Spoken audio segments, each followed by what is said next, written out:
Hey YouTubians, Gary here with VW Jawbreaker. I want to welcome you back to the channel. Today we're going to do a pretty simple task of replacing a rear main seal on a Type 1 engine for a bug. I know, we just built the engine. Let's get to work, I'll show you what's going on.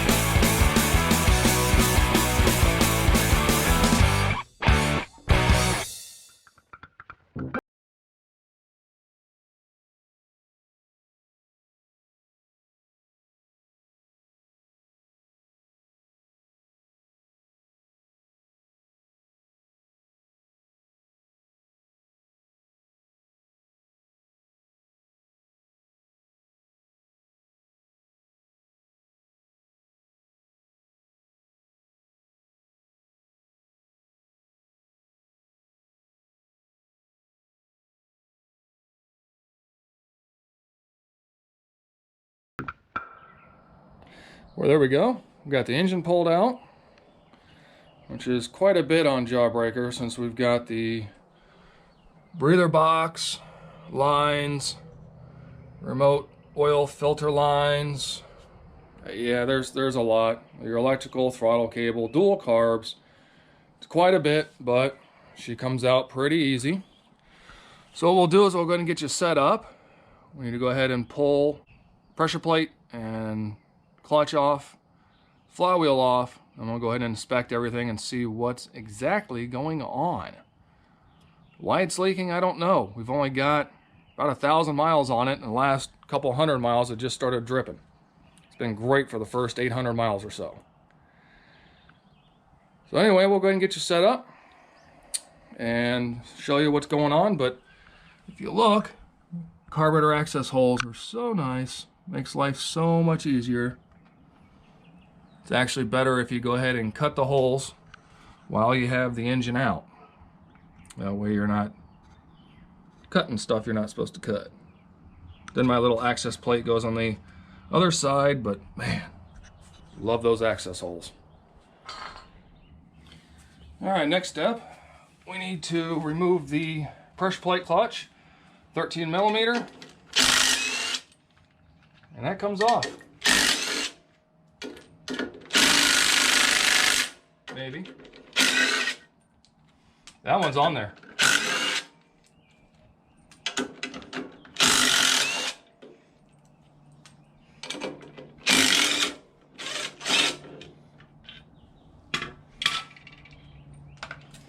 Alright, get the pressure plate out of the way, get the cush lock disc out of the way, and now we have the 36 millimeter gland nut.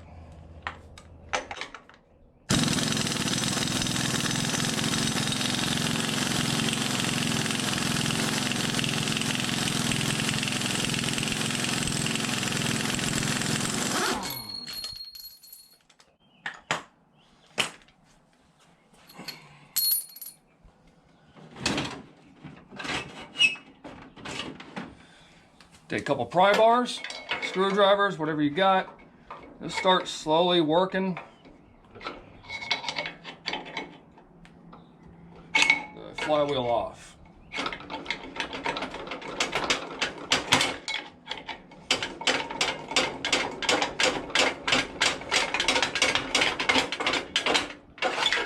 All right.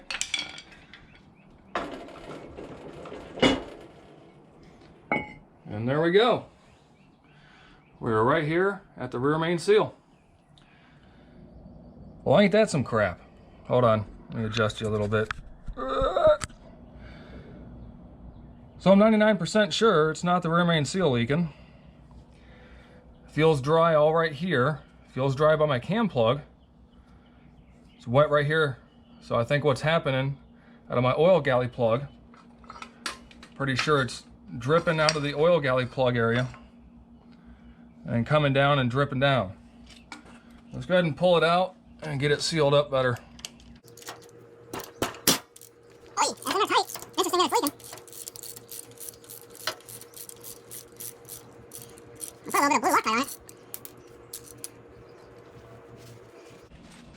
Make sure I'll lets it throw any trash out possibly that could be in there. Let it drain out a little bit.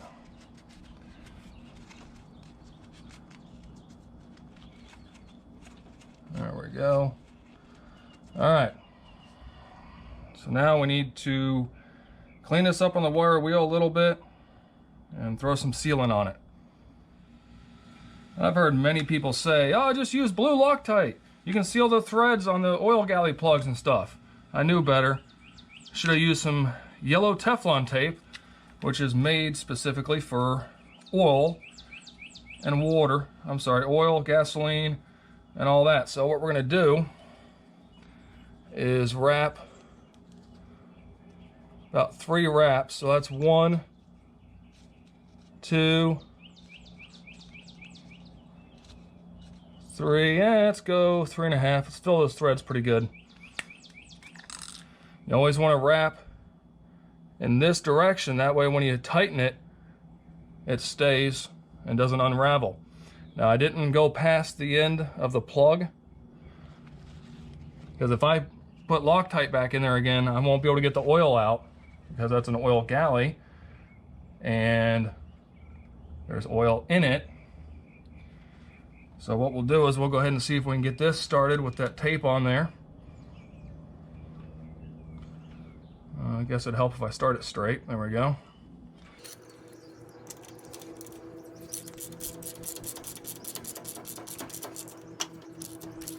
Go ahead and snug that puppy up. It is a tapered thread. All right. There we go. It's in there. It ain't coming out. It's nice and snug. Now the only downfall is, guys, I promised you a rear main seal video. Well, we're right here. So let me go ahead and show you how to do the rear main seal while we're right here and we got it out. Why not? Let's do it. In order to remove your rear main seal, take a flathead screwdriver. Or some people don't like using flathead screwdrivers. They like to use possibly a Phillips head or something like that, so they don't accidentally gouge it. You know what? I actually see a tiny tear right there. I didn't just do that either. Well, maybe we just have a fluke. All right, right behind here is where your 3 shims go. Thrust for your in play. One thing you always want to make sure is that your drain is clear right here, so therefore the oil can drain back down in there. Let me take you over the bench real quick and I'll show you a couple tricks. Let's go. Follow me. Come with me. Walking, walking. All right. Whoop. So here we have a brand new rear main seal. Erling brand new in the box. So we're going to open it up, and voila, new rear main seal. Now something I want to show you, a lot of people are not familiar with. It's a really cool concept. And that is, if you peel this back just a little bit, inside that rear main seal, you have a spring. And on that spring, if you find the seam, right there is a tiny little seam. You're not going to be able to see it. Twist really hard, it unscrews. Ah. Now what you do is you take probably a good 3/4 or 1/2 inch, cut the spring. Now screw it back together. What that's going to do, it's going to put a little bit more tension around this lip to keep it from leaking. Ask me how I know that works. So that's it. Rear main seal, brand new. And let's go ahead and get back over here and not trip and get back to work. So there's a couple ways that you can reinstall the rear main seal. First way is to use a mallet. Second way is to use a tool to press it in. Third way, block of wood. Fourth way, use your old rear main seal and tap it in because I can't find my driving seal. So what we're going to do is we're going to throw a little oil around the rear main seal here to lube it up. Of course, you know me, I like going excess. I like throwing just a little bit on the outside as well to help it slide in. Rub kind of the excess off around the outside, the front surface. Get it started.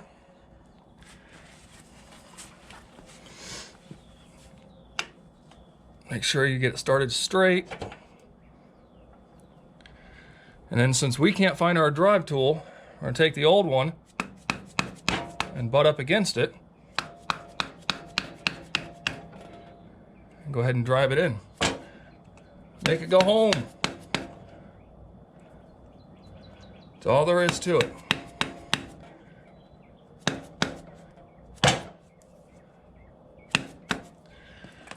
I like mine just slightly inset. Nothing dramatic, just ever so slight. Some people like it flush, some people like to drive them all the way in. I like mine just slightly inset.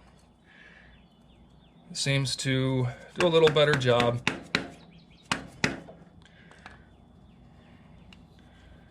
And that is just barely inset. Now again, we have all the oil that we put on this flange here, on this lip. The reason we're doing that is when you first put your flywheel on, you don't want to take a chance of it running dry and this flywheel actually burning up your new seal up. So make sure you oil it well. I like to oil the outside of the flywheel as well. However, I'm feeling it's not really smooth, but it's not really rough. Take some wet dry sandpaper. Got some leftover 1500. Little WD-40. We're just gonna polish that surface just a little bit. You're not trying to take material off, you're just trying to smooth it out so you don't have any rough edges trying to gouge your new seal.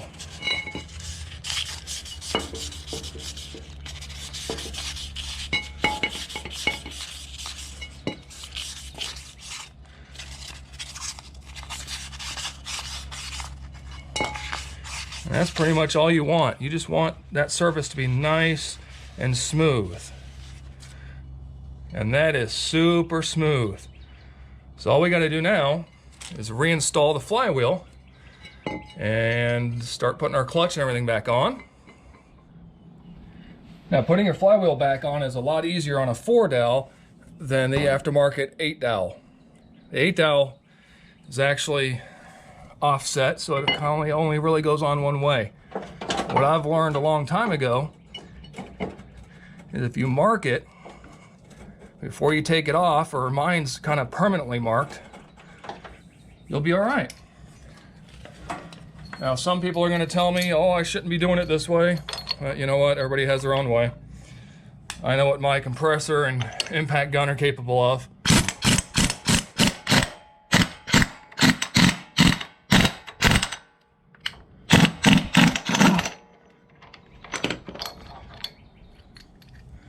So now what I do, since it's fully set, fully seated, everything is nice and clean in there, I use a little bit of red Loctite. That's why my gun struggled to take it off. Why do I do that? I don't know, I just do. Extra insurance, I guess. I have calibrated, or I shouldn't say calibrated, I have checked my impact gun against a massive 3/4 inch torque wrench at about 280 foot-pounds, and she's right there. My compressor's up to pressure.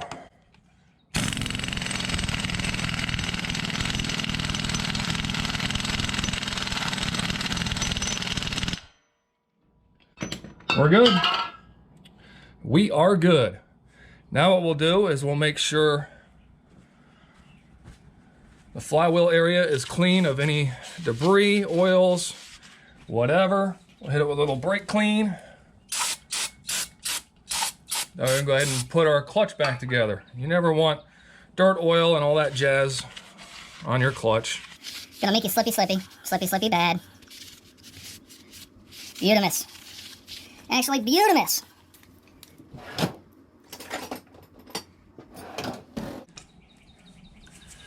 Now there are two different style shafts you can use to put your clutch on. First, that's right, input shaft from a transmission, or they sell the little plastic tools. Either way, slides in, put your clutch on, your disc on. Well, helps if you put it on the right way. There you go. Pressure plate, and your hardware.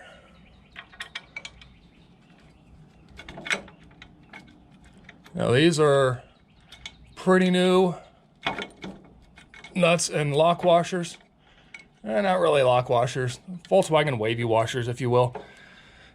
They sold them to me when I purchased the Stage 1 clutch. My local shop is fantastic. Triangle Auto Parts.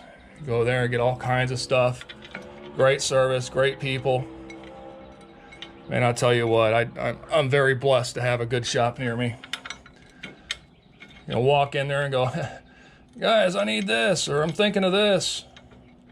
They think you're way off base. They'll steer you in the right direction, even if it means not selling you a part. How many times do you get that? I've always had fantastic luck there. I wish everybody had a good, friendly local shop like I do.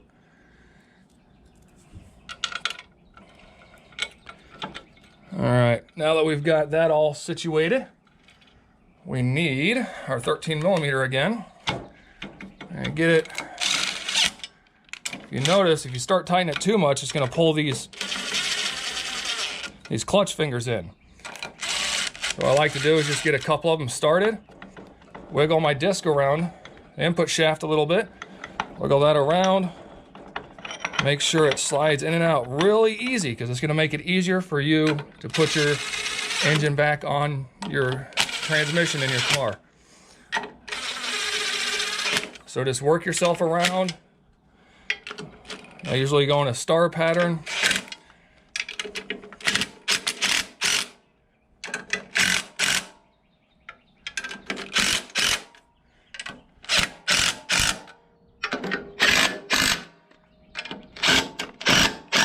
All right, still slides in and out really nice. So now we'll go and grab our torque wrench and go ahead and get this torque to the proper spec. Now, you know what? I'll grab my flywheel tool before I forget. Remember, guys, work smart, not hard.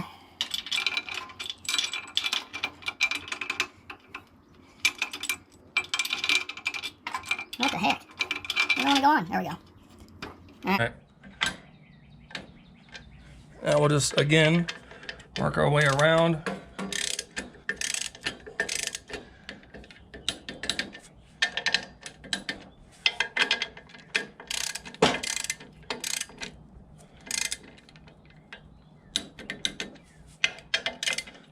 And a cross pattern.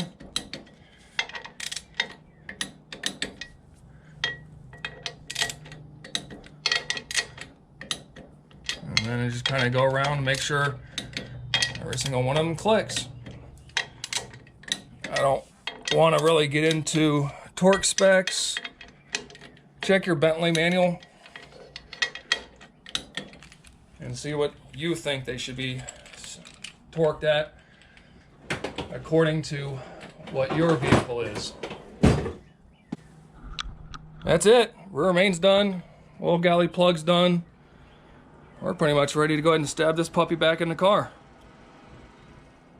So I hope this video helped answer some questions to some of you guys. It's really pretty easy to do a rear main seal, or technically a front main seal, on a Volkswagen engine. Grab the engine out. It's a few bolts, few wires, throttle cable, fuel line, and just yank the thing out. It's pretty simple. It's easy, straightforward, and I hope this helped you guys gain the confidence you need to get your projects done. Now, once again, I want to thank each and every one of you for being here. Thank you to the new subs. I appreciate it. Stick around. Check out some of the playlists while we're bored and quarantined and on lockdown and all that fun stuff. Once again, thank you. Be kind to one another. And until the next video, guys, be good.